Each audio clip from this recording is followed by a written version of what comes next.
Welcome to all my dear student. स्वागत है आपका अपने चैनल पढ़ाई लिखाई पे विद मी वीरेंद्र। आइए स्टूडेंट, आज हम क्लास 8 का थ्रू द एजेस बुक है, ठीक है, सेक्शन है हिस्ट्री, चैप्टर नंबर है 2, जिसका नाम है फ्रॉम ट्रेड टू टेरिटरी। ठीक है, चलिए एक्सरसाइज पे आते हैं, टिक द करेक्ट ऑप्शन। तो भाई सबसे पहले, इससे पहले हम वीडियो को स्टार्ट करें, आप हमारे चैनल को लाइक शेयर सब्सक्राइब करना ना भूलिएगा, दोस्तों में शेयर कीजिएगा और हाँ, कमेंट बॉक्स में कमेंट करके बताइएगा जरूर अपना रेस्पॉन्स। ठीक है, तो चलिए स्टूडेंट स्टार्ट करते हैं आज का video. First question, which Portuguese sailor discovered the sea route from the Europe to east.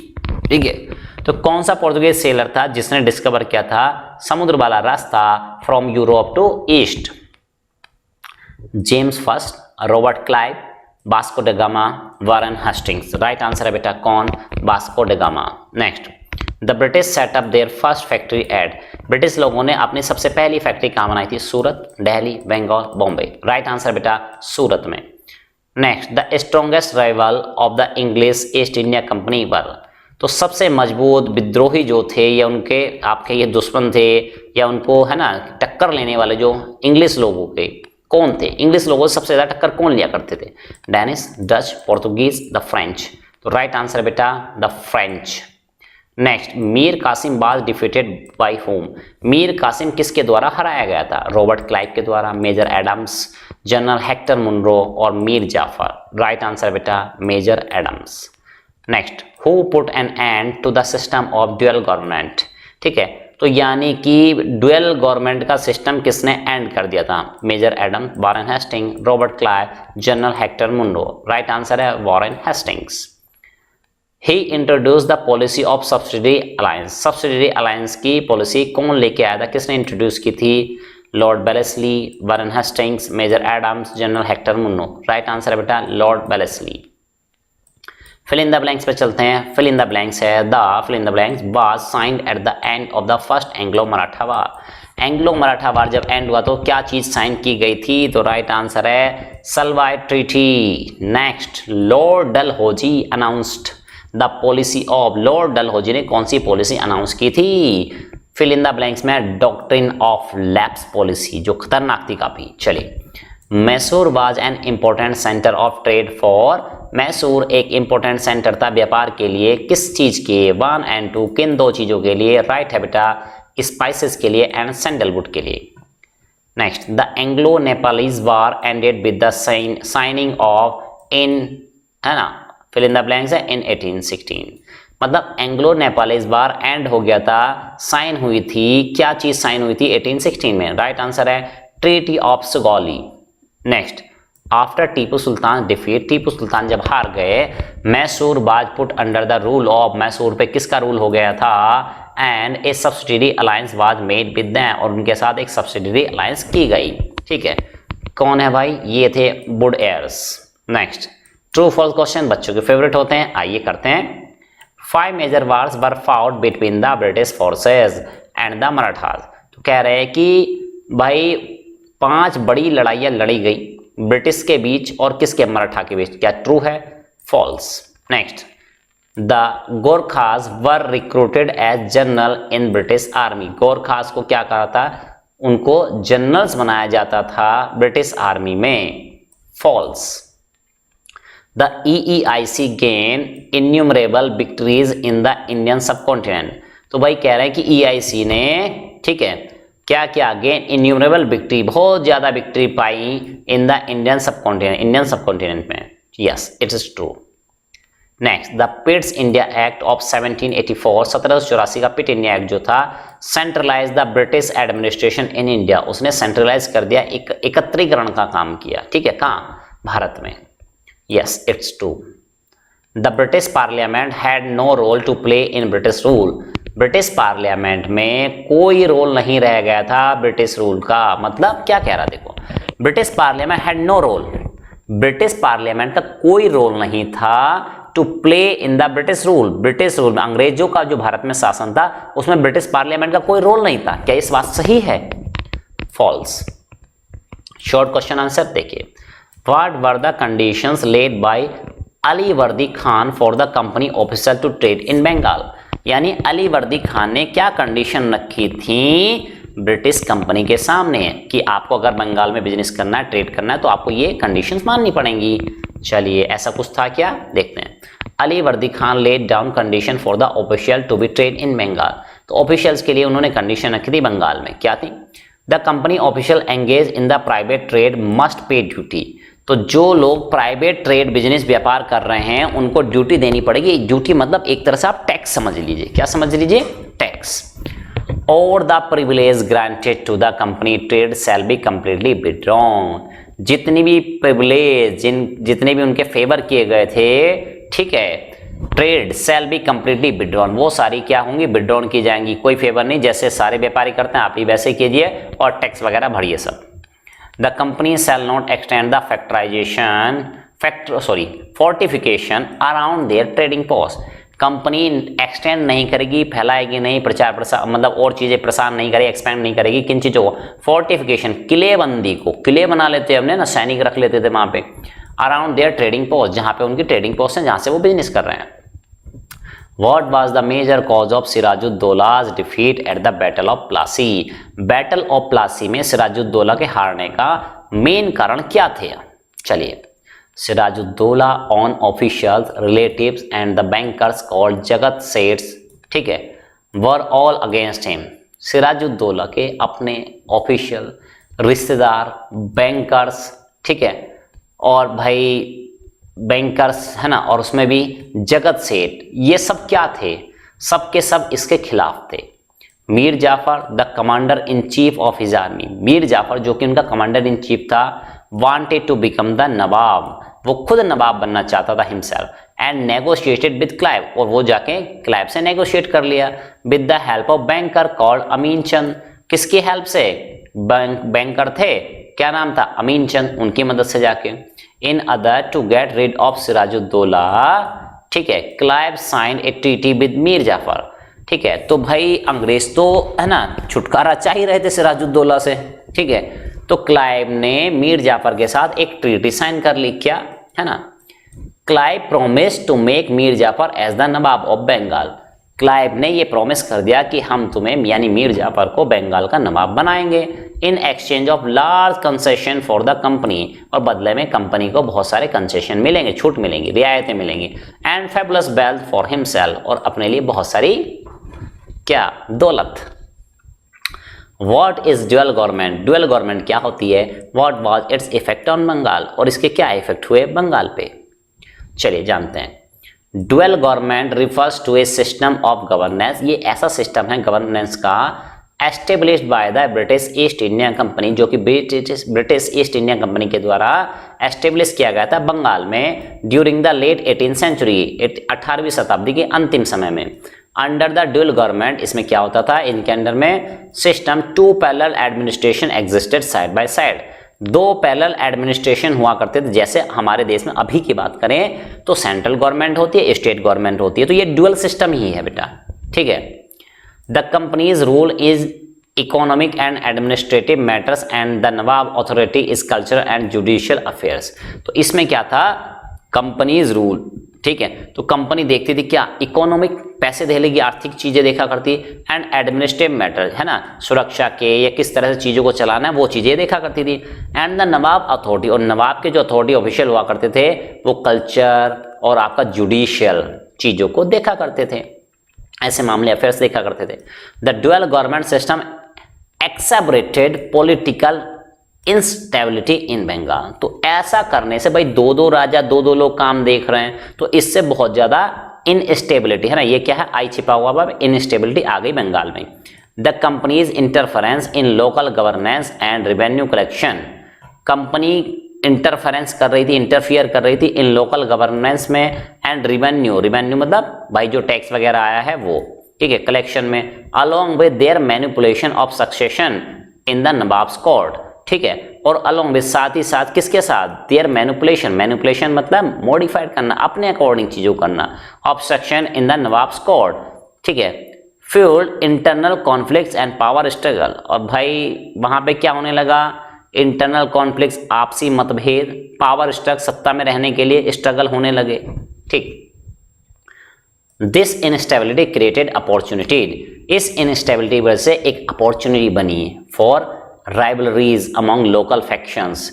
ठीक है, लोकल एरिया में, लोकल फैक्शंस में राइवलरी जो दुश्मन थे उनको एक अपॉर्चुनिटी दिखाई दी, which further weaken the region politically, जिसकी वजह से ये क्षेत्र पॉलिटिकली, राजनीतिक रूप से कमजोर हो गया।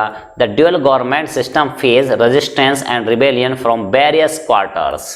ठीक है, तो इस सिस्टम को बहुत ज्यादा रेजिस्टेंस फेस करना पड़ा, विद्रोहियों से, है ना, रिवेलियन से, वेरियस क्वार्टर, बहुत सारे क्वार्टर्स में। ठीक है, The heavy taxation policies and economic exploitation led to peasant uprising rebellion। तो यानी कह रहा है बहुत ज़्यादा टैक्स लगाए गए, पॉलिसीज ऐसी बना दी गई, एंड इकोनॉमिक एक्सप्लॉयटेशन किया गया, आर्थिक रूप से शोषण किया गया। लेड टू पीजेंट, जो किसान थे वो उन्होंने क्या किया, अपराइजिंग रिबेलियन, तो विद्रोहियों में कन्वर्ट हो गए। ऐसा होने से भाई आप एक लिमिट की हद कर दोगे तब क्या करेगा इंसान, कोई रास्ता नहीं रह जाएगा तो रिबेलियन बन जाएगा, है ना। तो इस तरह से उस समय के किसानों ने ये रास्ता अपनाया। चलिए, right A short note on the administration under the British rule. ठीक है, शॉर्ट नोट लिखना है किस पे, एडमिनिस्ट्रेशन कैसा था, किस तरीके से होता था ब्रिटिश रूल में, and the various act pass under it, और कौन कौन से एक्ट उस समय पे पास किए गए थे। चलिए जानते हैं। The companies administration in India, क्या है बेटा, the English East India company. ठीक है, तो आपने एक जगह देखा था EEIC यानी इंग्लिश ईस्ट इंडिया कंपनी, उसकी फुल फॉर्म है। ठीक है, चलिए जानते हैं। Gain innumerable victories in the Indian subcontinent, उनको बहुत ज्यादा विक्ट्री मिली इंडियन, भारतीय सब कॉन्टिनेंट में, ऑन ट्रेड फ्रंट और टेरिटोरियल फ्रंट, दोनों में, चाहे वो व्यापार हो चाहे वो टेरिटरी हो, है ना, क्षेत्र हो, उनके कब्जे में आए जो। A governor general was appointed to administer the British territories, एक गवर्नर जनरल को अपॉइंट किया गया टू एडमिनिस्टर, देखभाल करने के लिए, है ना, ब्रिटिश टेरिटरीज को। This began before the parliament took over. ठीक है, ये दिस बिगेन, ये जो शुरुआत हुई, before the parliament took over the administration from the company. ठीक है, तो इस तरीके से कह रहा है, began before the parliament, parliament के समक्ष, टुक ओवर, है ना, ओवरटेक कर लिया, the administration from the company, company से overtake. Next, the British territory was divided into administrative units called province. British territory को डिवाइड कर दिया गया एडमिनिस्ट्रेटिव यूनिट्स में। ठीक है, और इनको क्या कहा गया था, प्रोविंसेस कहा गया था। Bengal, Madras and Bombay became presidencies, और बंगाल, है ना, मद्रास, बंगाल और बॉम्बे को प्रेसिडेंसीज बनाया गया था। द प्रोविंसेस, ये जो एरिया थे provinces, were administered by lieutenant governor, जैसे दिल्ली में होता आज की डेट में लेफ्टिनेंट गवर्नर होता है ना, LG जिसको बोलते हैं, appointed by the governor general. ठीक है, तो क्या कहा, अपॉइंटेड बाय द, किसके द्वारा अपॉइंट किया गया था, गवर्नर जनरल के द्वारा। Next, the provinces were further divided into district, provinces को मतलब ऐसे समझो स्टेट समझ लो, है ना, और डिवाइड डिस्ट्रिक्ट, फिर उनको जिलों में बांटा गया था, डिस्ट्रिक्ट्स में बांटा गया। A district was headed by collector, district को कलेक्टर हेड करता था। ठीक है, who was the most important civil servant, और ये ही कलेक्टर हुआ करता था सबसे important civil servant. Next, various act pass as follow, कौन कौन से एक्ट पास किए गए बेटा, द रेगुलेटिंग एक्ट 1773, 1773 का regulating act gave more control the parliament over the companies territories in India. ठीक है, इसकी वजह से ज्यादा कंट्रोल मिल गया the parliament over the companies territories, companies की टेरिटरीज पर। कहाँ, भारत में भाई। The Pitt's India act 1784 centralise the British administration in India. Pitt's India act 1784 वाले ने क्या कर दिया, सेंट्रलाइज कर दिया ब्रिटिश एडमिनिस्ट्रेशन को, किसमें, इंडिया के अंदर भाई। द चार्टर एक्ट 1813, 1813 का charter act renewed the companies right in every 20 year, ये हर 20 साल बाद क्या करता था, कंपनी के राइट्स, अधिकारों को 20 साल में रिन्यू क्या करता था, to trade in eastern countries, है ना, ईस्टर्न कंट्री में व्यापार करने के लिए, विद ए मोनोपोली, एक मोनोपोली मतलब भाई एक ही कंपनी अगर प्रोडक्ट बेचेगी तो चाहे जितना पैसे ले, तो उनकी मोनोपोली थी। Next, Indians could hardly apply for higher post in civil services. वाह, कह रहा कोई ही इंडियन था शायद जो अप्लाई कर पाता था, है ना, हायर पोस्ट के लिए, सिविल सर्विसेज के हायर पोस्ट के लिए। ऐसा क्यों, सब क्यों नहीं कर पाते, कोई एक का दुका है ना, हार्डली, बड़ी मुश्किल से, कोई बामुश्किल।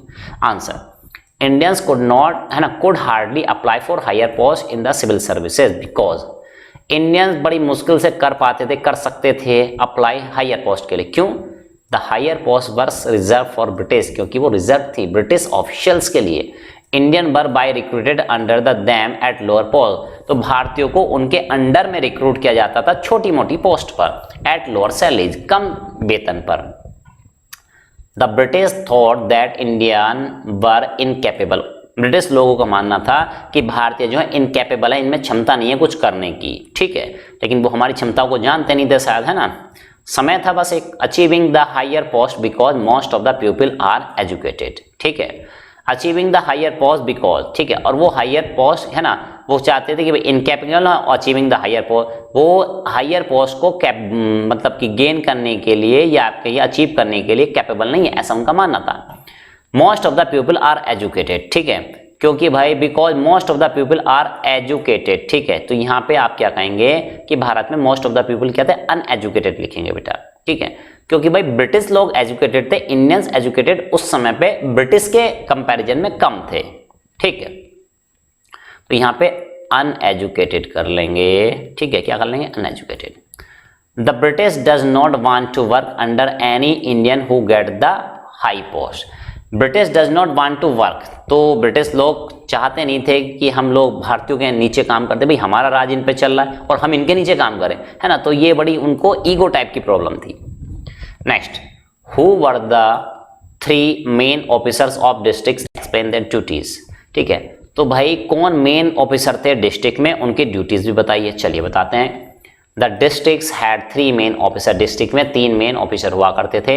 Number 1 collector, the main job of collector was to collect land review, इसका मेन काम हुआ करता था लैंड रिवेन्यू को, यानी जो कर आया करता था जमीनों का उसको कलेक्ट करना। द कलेक्टर, इसने नाम कलेक्टर है, कलेक्ट करने वाला collector. The collector emerged as the new power centre in the district of India, तो ये कलेक्टर जो है नई पावर शक्ति, नई शक्ति बन के उभरा था भारतीय डिस्ट्रिक्ट में, जिलों में। Magistrate he maintain law and order, जो मजिस्ट्रेट होता था वो लॉ एंड ऑर्डर को मेंटेन करता था। जज होता था ही डिलीवर जस्टिस, वो न्याय देता था। द मजिस्ट्रेट एंड द जज work under the supervision of collector, और जो मजिस्ट्रेट हुआ करते थे और जो जज हुआ करते थे वो कलेक्टर की देखरेख में काम किया करते थे।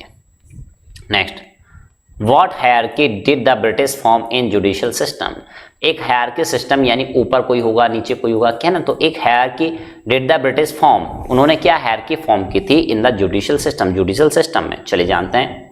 तो भाई ये हायरार्की थी, सबसे ऊपर सुप्रीम कोर्ट, उसके नीचे हाई कोर्ट, उसके नीचे डिस्ट्रिक्ट कोर्ट, और फिर सबऑर्डिनेट कोर्ट्स इंडियन जजेस हुआ करते थे, है ना, और इन्हीं में केवल इंडियन हुआ करते थे, ऊपर वालों में नहीं हुआ करते। तो देखो क्या आज भी हमारे यहाँ यही सिस्टम चला आ रहा है, तो आप बताइए कमेंट बॉक्स में कमेंट करके। चलिए question number 7, answer the supreme Court was the at the top of the hierarchy, supreme court है ना हायरार्की में सबसे ऊपर था। The high court at Calcutta, Bombay and Madras were next in this hierarchy, ठीक है, और वो कह रहा हाई कोर्ट्स एट कलकत्ता, और उसमें भी जो कलकत्ता हाई कोर्ट था, बॉम्बे था, मद्रास का था, नेक्स्ट इन दिस हायरार्की, यानी ये पहले हाई सुप्रीम कोर्ट के बाद भी इनका रोल बहुत इंपॉर्टेंट था, ठीक है। Next came the district and the registrar court, फिर उसके बाद आते थे आपके district court, registrar court, and the last in this grade were the subordinate court, और सबसे नीचे आते थे सबऑर्डिनेट कोर्ट। इंडियन जजेस हेडेड दीज कोर्ट, तो इंडियन जो जज हुआ करते थे वो इनके हेड हुआ करते थे। The discrimination was rooted in the British judicial administration, ठीक है, डिस्क्रिमिनेशन वाज रूटेड, ठीक है, यानी जड़ कर गया था वहां पे, जड़ जम चुकी थी किसकी, डिस्क्रिमिनेशन की। Judicial administration and justice became a time consuming and expensive process, है ना, तो भाई न्याय पाना, एडमिनिस्ट्रेशन, ये सब बहुत ही ज़्यादा टाइम, बहुत ज़्यादा समय लगता था और खर्चीला, पैसे वाला हुआ करता था। तो क्या आज की डेट में भी ये सिस्टम ऐसा ही है ना, टाइम कंज्यूमिंग है, पैसे वाला है ना, पैसे, तो क्या आज भी है? कमेंट बॉक्स में कमेंट करके बताइए बेटा। चलिए लॉन्ग क्वेश्चन की तरफ मूव करते हैं, लास्ट पार्ट है इस वीडियो का। First question, right the main causes of the outbreak of the battle of Buxar, ठीक है, तो यानी बैटल ऑफ बक्सर क्यों हुई थी, क्यों फूट पड़ी ये लड़ाई, इसके बारे में बताइए। चलिए, the outbreak of the battle of Buxar can be attributed to several main causes, कुछ कॉजेज थे, कौन कौन से थे main. Number 1, expansionist policies of the East India company, यानी वो अपना एक्सपेंशन चाहती थी, अपनी टेरिटरी है ना, अपना ट्रेड बढ़ाना चाहती थी इस वजह से। तो क्या था भाई इसमें, the East India company had been steadily expanding, धीरे धीरे स्थायी तौर पे एक्सपेंड कर रही थी its control and influence in India, अपना कंट्रोल और इन्फ्लुएंस प्रभाव बढ़ा रही थी भारत में। It sought to establish dominance over the Indian state, ठीक है, और ऐसा साफ साफ दिख रहा था कि अपना डोमिनेंस प्रभुत्व जमा चुकी थी यहाँ पे, ठीक है, इंडियन स्टेट्स में, एंड देयर रिच रिसोर्सेज, और वहाँ के रिच रिसोर्सेज पर भी। The aggressive policies of the company, company की जो एग्रेसिव है ना पॉलिसीज हुआ करती थी, including the annexation of territories and imposition of heavy taxes, ठीक है, टेरिटरीज को कब्जे में ले लेना है ना, उन पे बहुत भारी हैवी टैक्सेस लगाना, क्रिएटेड टेंशंस एंड बहुत ज़्यादा तनाव महसूस क्रिएट कर देना, जैसे चाइना करता रहता, आके बैठ जाता बाउंड्री पे, वो करता धरता कुछ नहीं, पिट पिटा के चला जाता, फिर आके लेकिन एक तनाव बनाए रखता है, ठीक है। Resistance among the local rulers, ठीक है, तो रेजिस्टेंस बना रहता था लोकल रूलर्स के बीच में, तनाव बनाता, टेंशन क्रिएट करता था। Next, political instability, the decline of the Mughal empire had created a power vacuum, ठीक है, जैसे ही मुगल सल्तनत का अंत होने चला तो उस समय में एक खाली जगह क्रिएट हो गई थी कि भाई अब राजा कौन, अब रूल कौन करेंगे, ठीक है, तो ये प्रॉब्लम आ गई थी, तो उसका फायदा इन्होंने उठाया, ठीक है। वैक्यूम, एक वैक्यूम क्रिएट हो चुका था in many parts of India, Bharat के बहुत ज्यादा हिस्सों में। The nawabs and regional rulers were vying for control and attempting to assert their authority, यानी ये लोग क्या कर रहे थे, नवाब्स वगैरह जो थे या बचे कुचे जो थे, अब वो क्या करते पर उस एरिया में तो कंट्रोल चाहते थे, attempting to assert their authorities, वो अपनी अथॉरिटी उसमें क्या करते हैं, इंसर्ट करना चाहिए, भाई हमारे लोग इसमें ज्यादा रहे, ठीक है, तो ये सब है ना, जब कहते हैं ना कि कोई शक्तिशाली रहता तो हजार उसको खाना चील कौवे भी खाने को आ जाते, तो वैसे ही कुछ भगदड़ सी मची हुई थी, इनस्टेबिलिटी थी। This political instability provided an opportunity for the East India company, इस इनस्टेबिलिटी की वजह से ईस्ट इंडिया कंपनी को एक मौका मिला टू इंटरवीन एंड मैनिपुलेट, ठीक है, उसमें इंटरफियर करने का और मैनिपुलेट अपने अकॉर्डिंग चीजों को सेट करने का, the situation to their advantage, और सिचुएशन का अपने लिए फायदा उठाना। The battle of Buxar was in part of consequence of the power struggle, तो बैटल ऑफ बक्सर जो थी वो भी पावर स्ट्रगल का एक फॉर्म थी, and conflicting interest among the Indian rulers, और इंडियन रूलर्स के बीच में जो कॉन्फ्लिक्ट थे, जो मतभेद थे, उसका ही परिणाम थी। Next, dispute over territory and revenue collection, dispute थी टेरिटरी को लेकर, रेवेन्यू कलेक्शन को लेकर। The East India company had dispute with the nawab of Bengal, nawab of Bengal से इनकी कभी बनती नहीं थी, ठीक है, तो उससे हमेशा डिस्प्यूट रहती थी। Mir Qasim regarding the collection, Mir Qasim से रिवेन्यू के कलेक्शन को लेकर, and the control of territories को लेकर, भाई है ना, कैसे होगा कि कौन क्या देखेगा। Mir Qasim who had been appointed as the nawab by British, Mir Qasim जो कि अपॉइंट किया गया था नवाब ब्रिटिश के द्वारा, sought greater autonomy and attempted to reduce British interference, है ना, अब वही राजा अपने आप को समझने लगा और ब्रिटिश को क्या करने लगा कि भाई देखो अब तो मैं नवाब बन गया हूं, अब तुम्हारा इंटरफेरेंस है ना, मैं इसमें क्या कहते हैं दखल अंदाजी बर्दाश्त नहीं करूंगा। दीज डिस्प्यूट्स एस्केलेटेड, ये चीजें बढ़ती गई, लीडिंग टू मिलिट्री कन्फ्रंटेशन, ठीक है, मिलिट्री आपस में सेनाएं भिड़ने को तैयार, and ultimately culminating in the battle of Buxar, और हो गई battle of Buxar. Next, economic exploitation, the companies, है ना, यहाँ को कैपिटल बना लेना इसको बेटा, टी पहला लेटर कैपिटल बनता है। The companies policies such as the imposition of high taxes, ठीक है, कंपनी की कुछ पॉलिसी थी जैसे कि हाई टैक्स लगाना, and the manipulation of the local economy, local economy को मैनिपुलेट करना, led to the economic exploitation होना, दोहन करना ऑफ द रीजन, उस क्षेत्र का। दिस इकोनॉमिक एक्सप्लॉइटेशन, तो ये जो दोहन हो रहा था, शोषण हो रहा था, coupled with the oppressive revenue collection system, तो भाई रिवेन्यू कलेक्शन सिस्टम था, इस पे भी इसका बहुत ज्यादा प्रभाव पड़ा, इस पे भी अफेक्ट हुआ, रिजल्टेड, और इन सारी मिली चीजों के परिणाम स्वरूप इन wide spread discontent among the local rulers and population, ठीक है, तो जो भाई वाइड स्प्रेड फैले हुए थे डिसकंटेंट अमंग द जो लोकल रूलर्स थे और जो पॉपुलेशन थी, उनके बीच मतभेद उभरने लगे।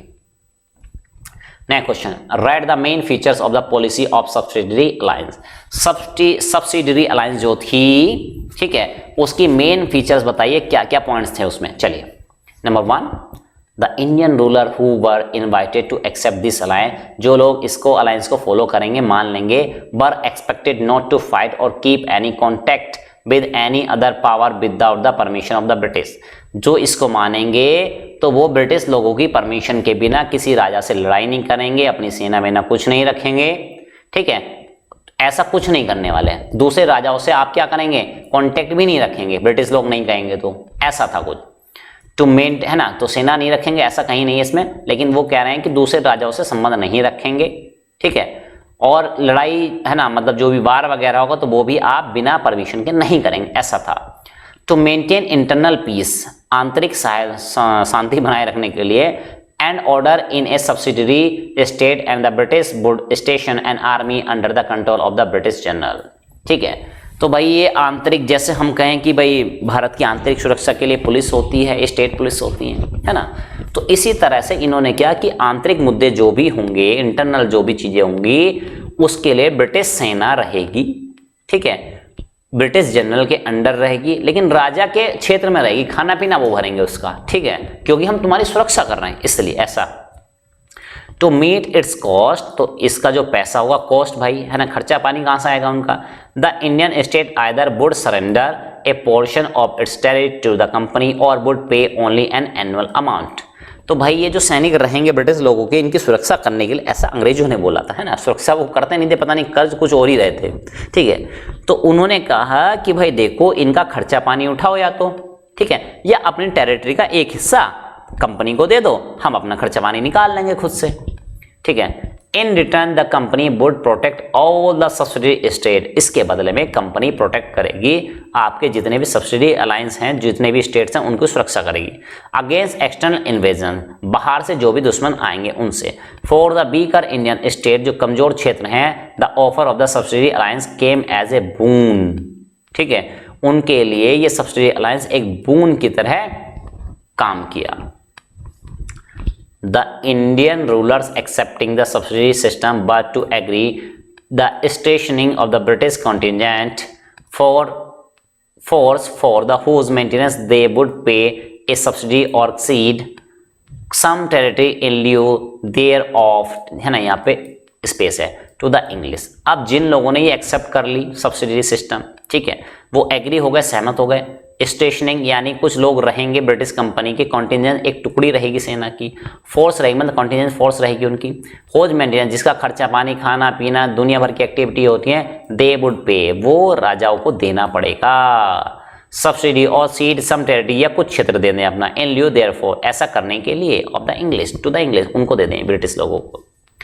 Number 5 point, an Indian ruler would not employ an European other than the English, तो इंडियन रूलर जो होते थे वो किसी और को एम्प्लॉय नहीं करेंगे, किसी अदर यूरोपियन को, इंग्लिश लोगों के अलावा।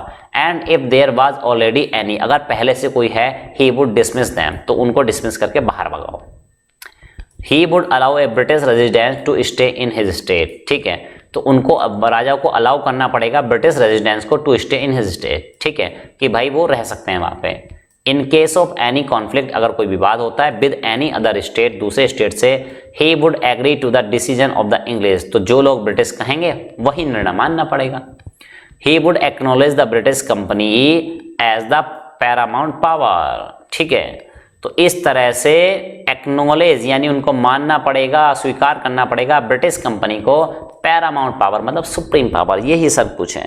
तो इस तरह से हमारी इंटरनल लड़ाइयों का फायदा इन लोगों ने उठाया।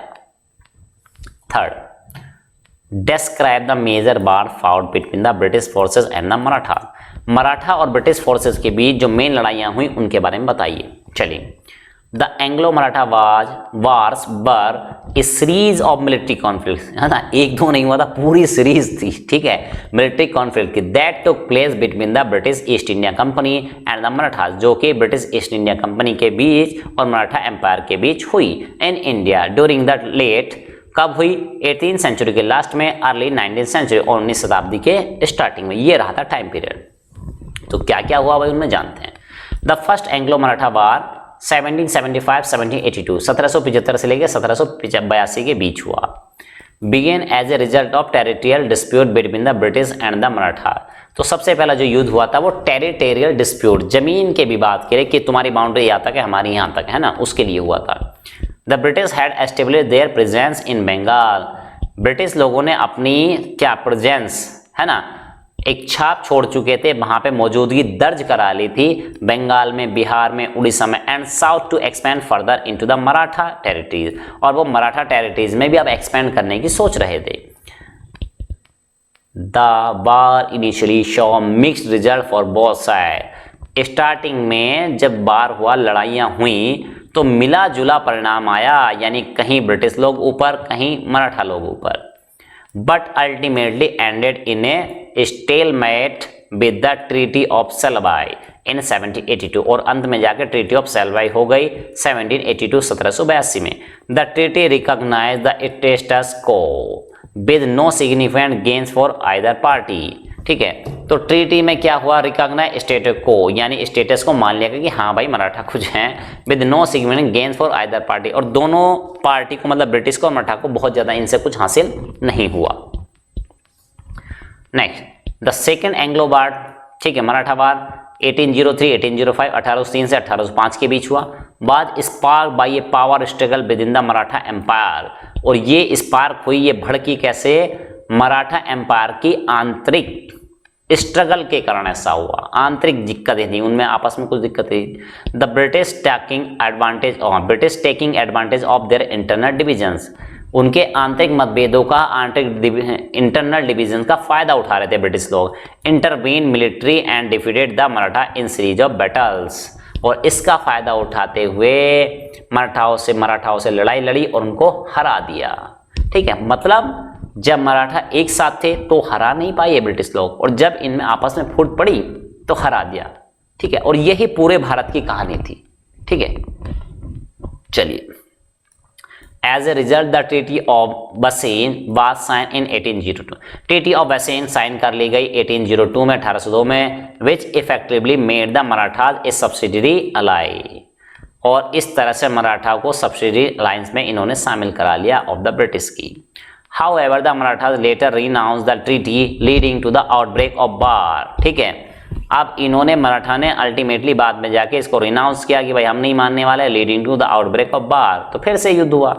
The British were ultimately victorious, और इस बार क्या हुआ, ब्रिटिश जीत गए, एंड गेन सिग्निफिकेंट टेरिटरीज, और बहुत सारी टेरिटरीज इनको प्राप्त हुई, including control over the Maratha Peshwas territory, मराठाओं की जो पेशवा की टेरिटरी वहां पे भी इनका कंट्रोल हो गया, and parts of central India के बहुत सारे हिस्सों पे इनका कब्जा हो चुका था।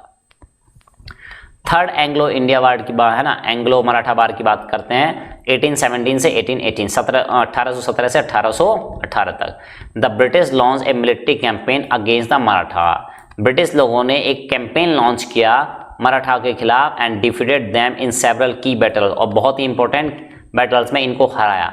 दे ऑल्सो सिक्योर्ड अलायंसेज, उन्होंने क्या किया, सिक्योर्ड किए अलायंस विद लोकल रूलर जो थे उनसे अलायंस किए, यानी अपनों की मदद से ही इनको हरा दिया है ना, मतलब हम इंडियन की मदद से ही मराठाओं को हरा दिया, मतलब इंडियन ने इंडियन को हरा दिया एक तरह से, है ना। And B can Marathas strong hold, और मराठाओं का स्ट्रॉन्ग होल्ड को कमजोर कर दिया।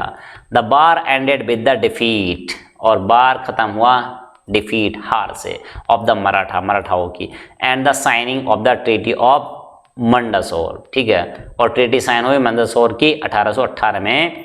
The treaty disband the Maratha confederacy and granted the British control over large part of western and central area. ठीक है, अब इसमें क्या हुआ भाई, वो मराठा को काम नहीं कर, मतलब ब्रिटिश लोगों को काम नहीं करने दे रहे, अब उनको करने देना पड़ा। ठीक है, अब भाई इनसे क्या हुआ, ब्रिटिश लोगों के हाथ में large part of western and central India आ चुका था, भाई हार हो चुकी है, तो अब तो टर्म्स एंड कंडीशन माननी ही पड़ेंगी।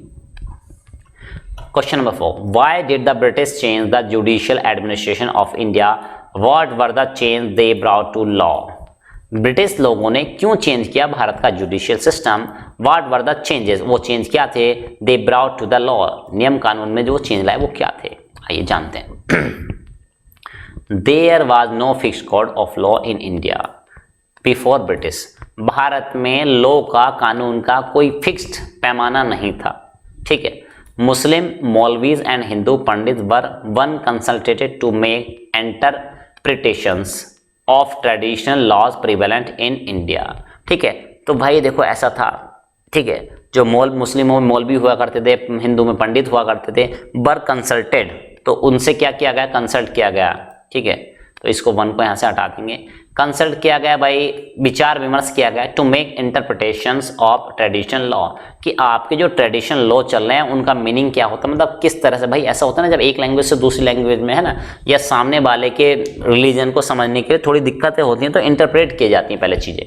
ठीक है, laws prevalent in India which were based on the ancient Shastras and Muslim laws called Sharia, तो जो कि है ना भाई सरिया और शास्त्रों के बेसिस पे लॉ बनाए गए थे, उनको इंटरप्रेट किया कि भाई इनका क्या मीनिंग निकलता है, आज की डेट में उनके लेकर लॉ बनाएंगे तो कैसे होंगे। Warren Hastings and Lord Cornwallis carried out major reforms in the area of judiciary, Hastings और कॉर्नवालिस ने ये रिफॉर्म में मेजर रोल प्ले किया। By the Regulating Act 1773 a new Supreme Court was set up at Calcutta, मतलब Regulating Act 1773 का जो था, उसकी मदद से एक नया सुप्रीम कोर्ट सेटअप किया गया कलकत्ता में। इन 1793 में Lord Cornwallis introduce a code of law, उन्होंने एक कोड ऑफ लॉ लाए। ठीक है, which put the written laws above the traditional ones, जो ट्रेडिशनल ऐसे ही चले आ रहे थे, मौखिक रूप से चले आ रहे थे, उनको एक रिटर्न लिखे हुए लॉज में बदल दिया। बेस्ड ऑन कस्टम, जैसे में यहाँ की मान्यताएं धार्मिक मान्यताएं थी। The Indian Penal Code IPC was introduced. ठीक है, तो आज भी हमारे यहाँ पे IPC ही चल रही है, इंडियन पेनल कोड, जो अंग्रेजों का लाया हुआ था, है ना, तो अभी तक रिप्लेस नहीं हुई है। Various laws were also introduce such as, तो बहुत सारे लॉ भी इंट्रोड्यूस किए, जैसे कि कौन कौन से, द रूल ऑफ लॉ, इसमें क्या था, which stated that administration and justice would be based on law and not on the ruler's wishes। तो जो इसने क्या किया, इन्होंने कहा state that administration and justice, जो एडमिनिस्ट्रेशन और जस्टिस होगा ये बेस्ड होगा लॉ, कानून के आधार पर, राजाओं की मर्जी पे, रूलर्स की मर्जी के आधार पे नहीं होगा। ठीक, द इक्वलिटी बिफोर लॉ, और उन्हें कहा कानून के सामने सब इक्वल है। Which stated that rulers of law would be same for everyone.